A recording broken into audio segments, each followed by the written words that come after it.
شروع اللہ کے نام سے جو بڑا مہربان نہایت رحم فرمانے والا ہے۔ السلام علیکم ورحمۃ اللہ وبرکاتہ۔ پیارے دوستو، آج کی اس ویڈیو میں ہم آپ کو حضرت خالد بن ولید رضی اللہ تعالیٰ عنہ کے بارے میں تفصیل سے بتائیں گے۔ دوستو، مکے کے ایک ایسے گھرانے میں آنکھ کھولنے والا بچہ جو اپنی دولت، سخاوت اور فہم و فراست کے حوالے سے جانا پہچانا جاتا تھا۔ اس بچے کے والد ولید کا شمار مکے کے ممتاز افراد میں سے ہوتا تھا۔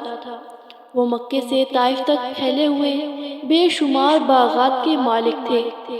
اہل مکہ انہیں العدل اور الوحید کے القاب سے پکارتے تھے۔ وہ عرب کا پہلا شخص تھا جس نے چوری کی سزا میں ہاتھ کاٹنے کی تجویز پیش کی، جو بعد ازاں اسلامی نظام میں بھی شامل ہوئی۔ فوجی مہارت میں بھی ولید کا جواب نہ تھا۔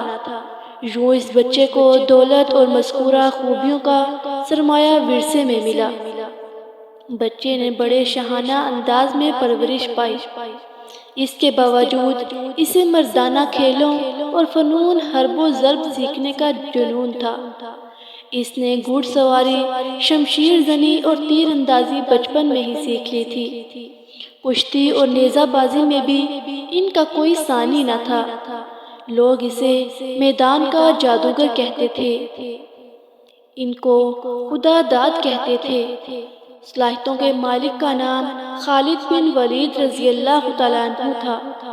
میدان کھیل کا ہو یا جنگ کا، آپ رضی اللہ تعالیٰ عنہ اپنی ذہانت اور مہارت سے پاسا اپنے حق میں پلٹنے کے ماہر تھے۔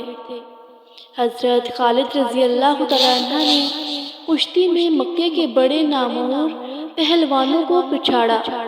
ایک بار مکے میں کشتی کے مقابلے ہو رہے تھے۔ حضرت عمر فاروق رضی اللہ تعالیٰ عنہ، جن کا شمار شہر کے نامور کشتی لڑنے والوں میں سے ہوتا تھا، آپ رضی اللہ تعالیٰ عنہ کے مقابل تھے۔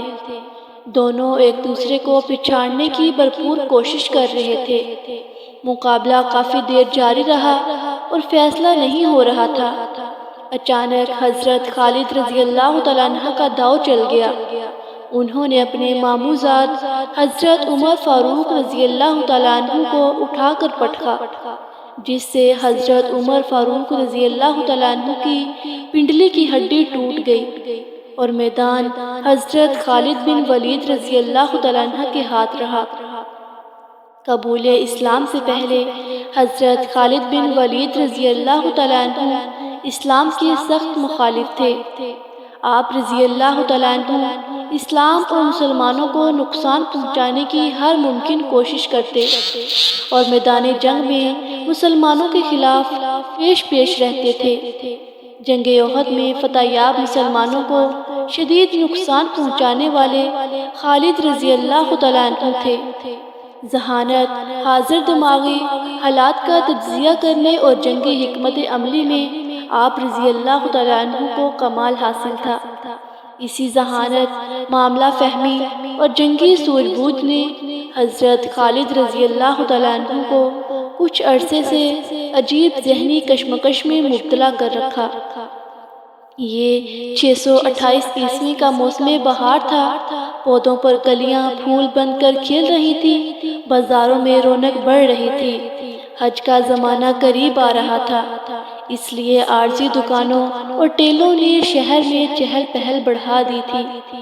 لیکن عجیب بات تھی کہ اس بار بنی مخزوم کا شہزادہ خالد رضی اللہ تعالیٰ عنہ کچھ اداس اور کھویا ہوا تھا۔ وہ شہر میں منعقد ہونے والے جسمانی اور جنگی کھیل تماشوں کے مقابلوں سے بالکل لا تعلق تھا، جن میں وہ ہمیشہ بڑھ چڑھ کر حصہ لیتا تھا۔ اس کی سوچ کا محور اسلام کی ہر روز بڑھتی ہوئی طاقت تھی۔ حضرت خالد رضی اللہ تعالیٰ عنہ سوچ رہے تھے کہ اب تک اسلام کے مخالفین نے مسلمانوں کو میدان جنگ میں 28 بار للکارا ہے، لیکن اپنی تمام تر عددی برتری اور بہتر جنگی ساز و سامان کے باوجود ذلت اٹھائی۔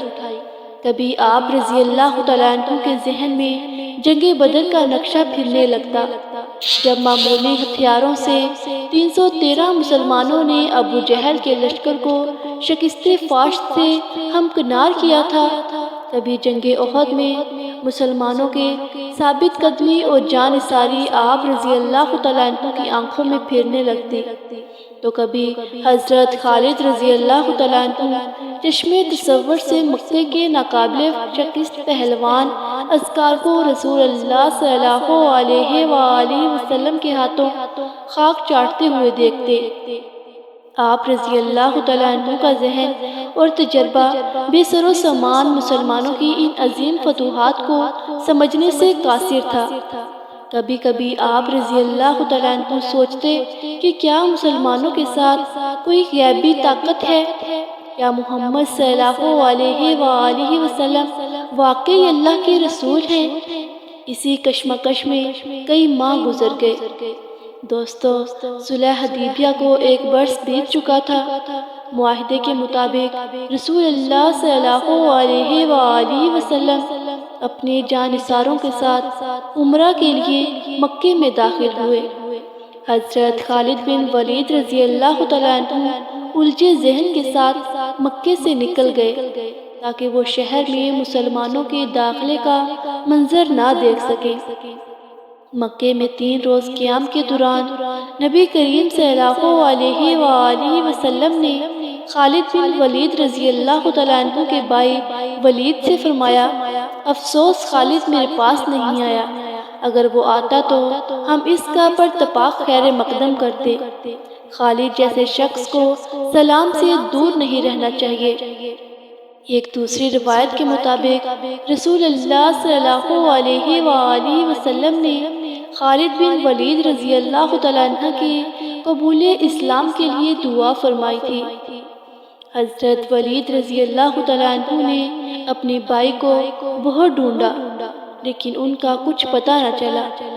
آخر ولید رضی اللہ تعالیٰ عنہ نے اپنے بھائی کے نام ایک خط لکھ کر ایک شناسہ کے حوالے کیا اور درخواست کی کہ جب حضرت خالد بن ولید رضی اللہ تعالیٰ عنہ آئیں تو یہ خط ان کو پہنچا دیجیے گا۔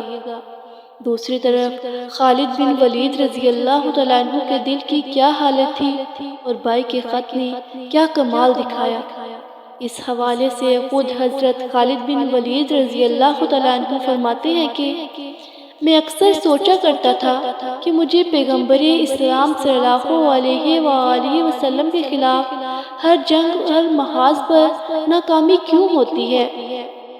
پھر آہستہ آہستہ میرے دل میں یہ خیال توقیت پکڑتا چلا گیا کہ کوئی غیبی طاقت میرے دل میں محمد صلی اللہ علیہ وآلہ وسلم کے لیے جگہ بنا رہی ہے۔ پیغمبر اسلام صلی اللہ علیہ وآلہ وسلم جب عمرے کے لیے مکے میں تشریف لائے تو میں وہاں سے نکل چکا تھا، جس پر میرے بھائی نے مجھے خط لکھا جس میں تحریر تھا، مجھے تعجب ہے کہ تم اسلام سے اس قدر نفرت کرتے ہو، حالانکہ تمہارے جیسا عقل مند آدمی کبھی اسلام سے دور نہیں رہ سکتا۔ میرے بھائی، گمراہی کے اندھیرے سے نکل کر حق کی روشنی میں چلے آؤ۔